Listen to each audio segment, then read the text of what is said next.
Эмбүк төлөвлөж байна. Миний сэтгэл рок. Зохиолч Пүрвхүүгийн Бадхуйг. Өгүүлэгч Энх болтын Алтан гэрэл.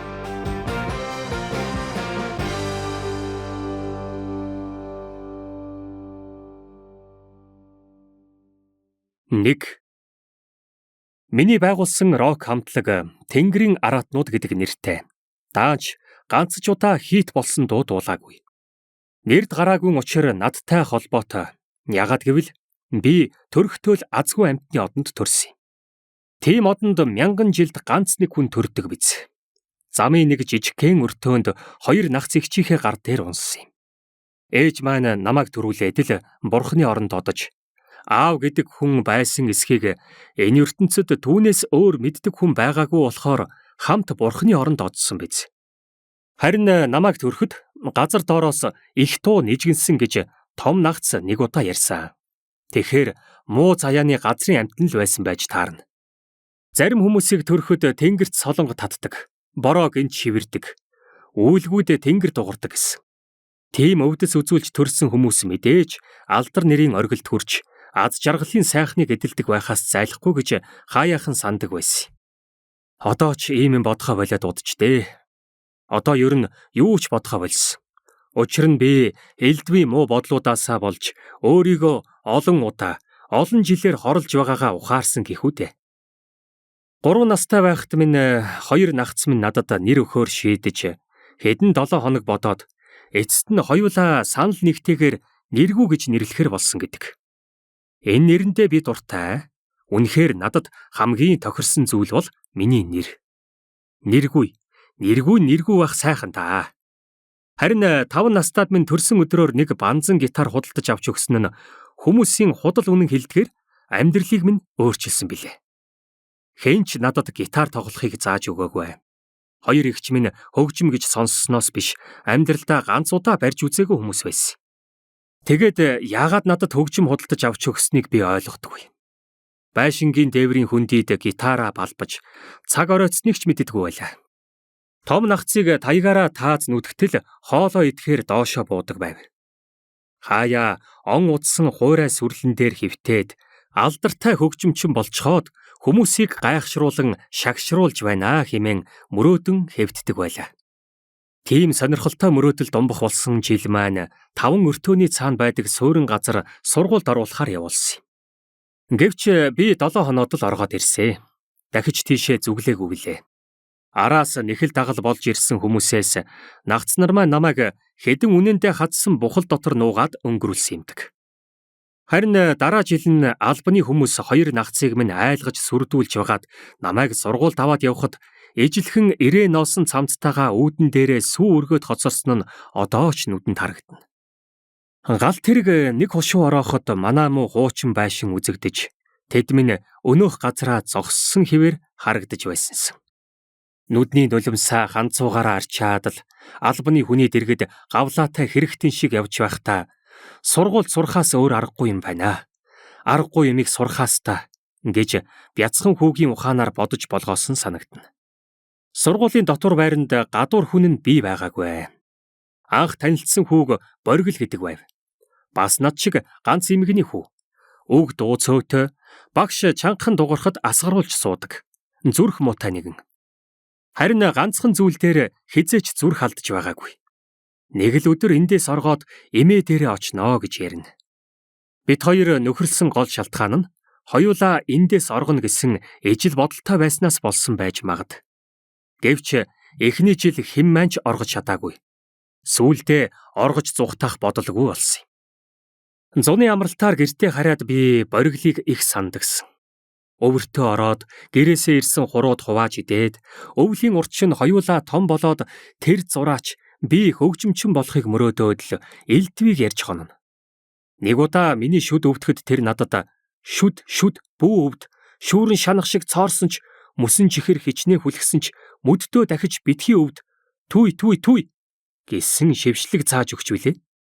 Одоо ч би шүд хаяахан янгинахад түүний зааж өгсөн шившлэгийг хэлэхээр үнэхээр өвдөхөө болждөг. Хэн чамд зааж өгсөн бэ гэхээр би зохиосон юм аа гэд сагсалзаж байдгсан. Тэр жил бид хоёр 17 хүрч байлаа. Анх удаага галт тэргээр хот орж үзэхээр тохироод тэр намайг эмээгийнхээ өгсөн мөнгөөр даах болж бөөн баяр хөөр болсон хоёр суудал зэрэгцээд сууж билээ. Хотын гэрэл хэдэн уулсын цаанаас туяаран харагдахад үлгэр томогт итгэж өссөн тэр бид хоёр ядуу хүүгийн өмнө лусын гүнж шил толон ордон өргөөг хоромхон зуур босхов гин. Хүү гүнжид талархаад хөгшин эхийг хөдлөн өнөөх өргөөнд орвол олон сайд түшимлүүд нь угтан авч хааны синтед залаад найр хурмыг үүсгэв гин.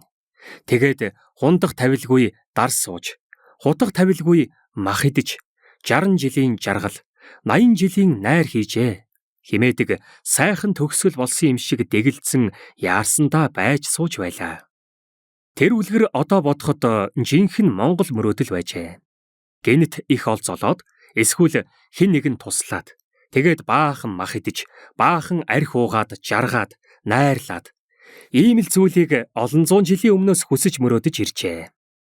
Хот бужигнаж, хүмүүс хэрэлдэж, хөдөө газрын хоёр хүүг хэнч анзаарах сөхөөгүй тус тусын амьдралын буулганд хүзүүгээ гүрдийлхэн хөмсгөө атрилдуулан зүтгэцгээж, байшингийн цонх бүхний цаана сайнтай муутай, баяр хөөртэй, гуниг зовлонтой учрал явдлууд өрнөж байсан биз. Анхны өдөр нь боргил эмээгийнхээ өгсөн мөнгөөр биер бодог худалдаж ав. Дараа өдөр нь надад гитарын 6 утас авч өгөөд бид хоёрын мөнгө дуусч буцхаар болж гал тэргэнд суугаад тэнгэрийн хаяанд хотын бараа тасартал харсаар сургуулаа төгсөөд хотод ирж амьдрнаа. Чи гитар тоглоод би зураг зураад баяжин тийм ээ? Химэн нүд хөмсгөө солбилцуулан ярьж байсан. Даанч намар нь хичээл цуглахад тэр ирсэнгүй. Өртөөнийх нь хүүхдүүдээс сургалахад чи сонсоогүй мө? Боргил эмээтэйгээ хамт байшиндаа шатчихсан шүү дээ. Сарын өмнө. Бид нэр чамайг дуулсан л гэж бодож байлаа. Тэр өдөр их салхитай байсан. Байшин нь юунаас болж шатсныг мэдэхгүй.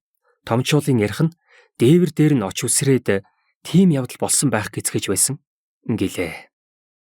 Ийм аимшигтай мэдээ сонсно гэж санаагүй учраас хэсэг яахаа мэдхээ байсансан. Голын ирэг дээр өдөржин сууж найзынхаа араас нүдээ булуу болтол уйлсан билээ. Гитарынхаа чихийг мушгин хөглөөд тэр орой би анхныхаа дууг зохиосон юм. Сэтгэл минь хачин эзгүүрч, сургуульд сурах утгагүй санагдаж, гал тэргэнд суугаад л өртөөн дээрээ буусан байлаа. Хоёр нагц намайг хараад хэсэг гайхснаа, учрыг сонсоод дахиж юу ч асуусангүй. Ингээд тэр хоёр надаас бараг юм асуудгүй юм. Юу хүснэ түүнийг минь мэдсэн юм шиг бэлдчихсэн байдагт багада их л гайхтагсан. Сүүлдээ тийм л байх ёстой юм шиг боддог болсон байж билээ. Дахиж хичээл сургуульд явсангүй. Урдын адил дээврийн хүндийн сүрэл дээр хөвтөөд гитараа балбаж суудаг боллоо. Одоо санахад бүтэн жил би өртөөнөөсөө хаашаач явалгүй гитараа тоглоод өглөө найзтай зориулж дохоогоо хангинуулаад өнгөрөх гал тэрэгний дуутай хамт хамаг тэнхээгээр хашгирдагсан. Тэгэхэр ялимгүйч дотор онгоогоод сэтгэл үлэмчгэн тайвшрах шиг болдог юм. Хуучирч илэгдсэн гитараа би тэгэхэд цав цагаан будгаар будаж шинжлэв. Шөнө дэргэд хөвтгийг харахаар сэтгэлд нэг л хачин оргиод байдаг болов. Нэг удаа 6 утас нь шүнжин жингнээд хонов. Хаашинч харуулж тавьсан жингэн сэрл байсан. Өглөө тэврээ твтэж байхдаа анх удаага би гитартайгаа ярьсан билээ. Гэвч хинч надад итгэхгүй л дээ. Түүнээс хойш би гитартайгаа юм ярьдаг болоод өөр бусад хинтээч одоо хүртэл үнэн сэтгэлээсээ ярилцаж үзээгүй л явна. Намайг сайн ойлгодог гитар минь байхад би өөр хүнд ойлгох гэж хичээж явах юм хэмээн боддог байв. Хөөе, одоо гуниглахаа болоо. Хаанаас энэ дуу гарсныг анхлан ойлгосонгүй. Ийш тийшээ харсан ч эргэн тойронд хин чалга. Баг нагцын дуунаас ч шал өөр иршүүд юм аа. Гэхдээ энэ дууг олонтоо сонсож байсан танил дуу хоолой ажээ. Хинбэ? Хаа нуугдаад байна? Гараад ир. Энэ үед гитар минь чичигнэн хөдлөв. Хүн инех шиг санагдав. Айсандаа гитараа орон дээр шидэж орхиод хийг өлрөн зогсов. Миний гитар ам орчгож, эсвэл би хий юм дуулж, үгүй бол галзуурч байна.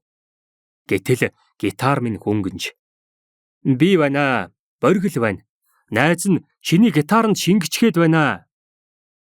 Хий юм дуулж байгаадаа эргэлдсэнгүй.